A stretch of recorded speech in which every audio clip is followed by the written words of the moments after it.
Shalom ibu-ibu yang dikasih Tuhan. Hari ini kita akan merenungkan firman Tuhan bersama-sama dengan judul dari penjala ikan menjadi penjala manusia. Kita akan baca firman Tuhan dari Lukas 5 ayat 1 sampai 11 ya.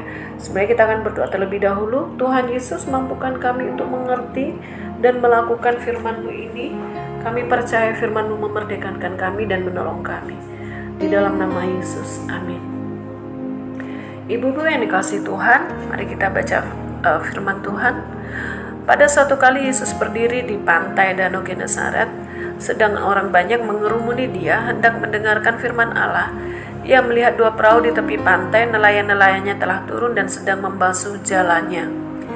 Dari sini kita tahu ada dua jenis manusia. Yang pertama adalah orang banyak yang datang mengerumuni Tuhan Yesus untuk mendengarkan firman Allah. Mereka adalah mewakili orang-orang yang haus dan lapar akan Tuhan. Manusia yang kedua adalah para nelayan yang mereka sedang ada di sekitar Tuhan Yesus, tapi mereka asik bekerja. Mereka tidak menyadari kebutuhannya akan firman Tuhan dan pribadi yang merupakan sumber kehidupan itu sendiri, yaitu Tuhan Yesus. Mereka sedang sibuk dengan dirinya sendiri. Ibu-ibu yang dikasih Tuhan, kita bertemu dengan banyak orang jenis ini di sekitar kita. Ya, kalau orang-orang yang haus dan lapar akan firman Tuhan, kita dengan mudah melayani mereka. Tapi bagaimana dengan orang-orang yang ada di sekitar kita yang tidak mengerti bahwa mereka sedang membutuhkan Tuhan? Kita akan lihat apa yang Tuhan lakukan. Yang pertama, ayat 3 dikatakan, ia naik ke dalam salah satu perahu itu, yaitu perahu Simon, dan menyuruh dia supaya menolakkan perahunya sedikit jauh dari pantai. Lalu ia duduk dan mengajar orang banyak dari atas perahu.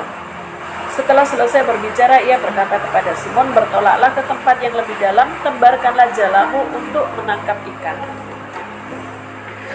Yang Yesus lakukan adalah dia melayani keduanya. Kepada orang banyak itu Tuhan Yesus mengajar.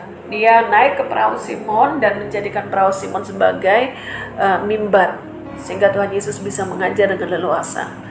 Yang kedua, untuk Simon tadi yang masih sibuk dengan kehidupannya, Tuhan Yesus mulai menyentuh kebutuhannya. Apa kebutuhan Simon pada saat itu? Kebutuhannya akan kebutuhan jasmani tentu saja, karena Simon sedang bekerja dan dia sudah bekerja sepanjang malam, tapi dia tidak menangkap ikan.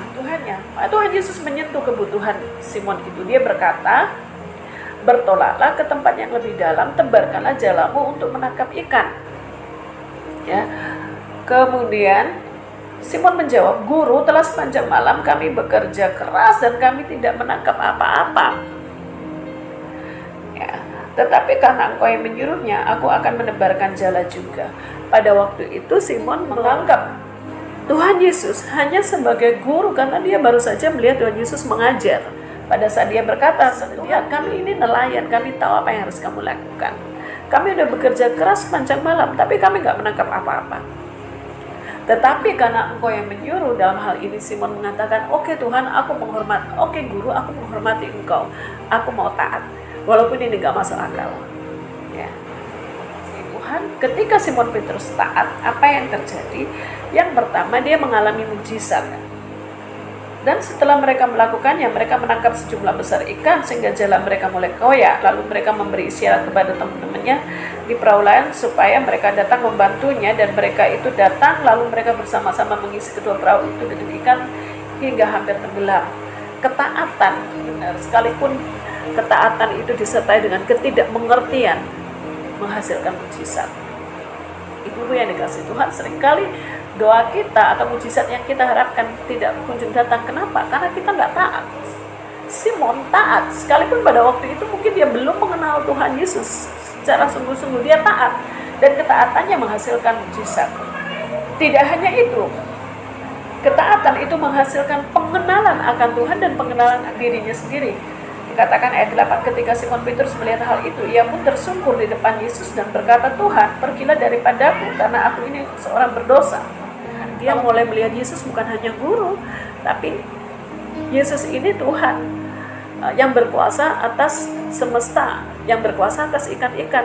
Yesus ini adalah sumber kehidupan. Kekudusan Tuhan itu menempelak dia.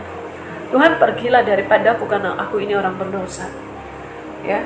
Kemudian ketaatan itu menghasilkan rasa takjub dan hormat akan Tuhan. Dikatakan demikian, sebab ia dan semua orang yang bersama-sama dengan dia takjub oleh banyaknya ikan yang mereka tangkap. Takjub ya. Ibu-ibu yang dikasih Tuhan, kapan terakhir kali kita merasa kagum, takjub, heran dengan Tuhan? Nah, dan yang terakhir, ketaatan itu menghasilkan perubahan destiny dan arah hidup. Ayat 10 dikatakan, demikian juga Yakobus dan Yohanes dan anak-anak Zebedeus yang menjadi teman Simon. Yesus berkata kepada Simon, jangan takut, mulai dari sekarang engkau akan menjala manusia. Dan sesudah mereka menghela perahu-perahunya ke darat, mereka pun meninggalkan segala sesuatu dan lalu mengikut Yesus. Ketaatan itu menghasilkan perubahan destiny dan arah hidup. Simon dan teman-temannya yang tadinya hanya nelayan untuk dirinya sendiri, mencari penghasilannya sendiri, kemudian Tuhan ubah. Sekarang kamu bukan lagi nelayan mencari ikan, tapi kamu menjala manusia. Kamu tidak lagi hidup untuk dirimu sendiri, tetapi kamu hidup untuk kemuliaan Tuhan. Tapi kamu hidup untuk menjadi berkat buat orang lain, membawa banyak orang kepada Tuhan supaya mereka mengalami kehidupan. Ketaatan menghasilkan perubahan destiny dan arah hidup. Hal yang sama Tuhan ingin terjadi dalam hidup kita. Ibu-ibu yang dikasih Tuhan, hari ini kita belajar 2 hal, yaitu Tuhan Yesus melayani baik orang-orang yang haus dan lapar akan Dia, tetapi Dia juga melayani orang-orang yang kutip tidak mengerti bahwa mereka butuh Tuhan. Tuhan Yesus menyentuh kebutuhannya. Hari-hari ini, ibu-ibu yang dikasih Tuhan, maukah kita menjadi hamba Allah yang melakukan hal yang sama? Kita layani orang-orang yang haus akan Tuhan, yang Tuhan datangkan kepada kita. Tapi kita juga layani orang-orang yang kita tahu di sekitar kita, mereka membutuhkan Tuhan, walaupun mereka belum menyadarinya. Dan hal yang kedua, kita belajar tentang ketaatan. Respon yang tepat yang dilakukan oleh Petrus, Simon, yaitu taat. Sekalipun tidak mengerti, sekalipun tidak masuk akal, menghasilkan mujizat, menghasilkan pengenalan akan diri sendiri, menghasilkan pengenalan akan Tuhan, menghasilkan perubahan destiny. Bukan semakin turun, tetapi semakin naik.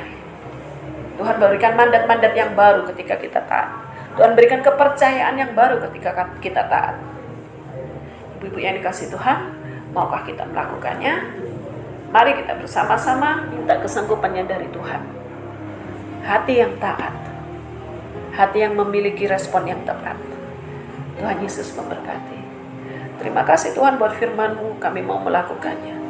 Tuhan mampukan kami dalam nama Yesus. Amin.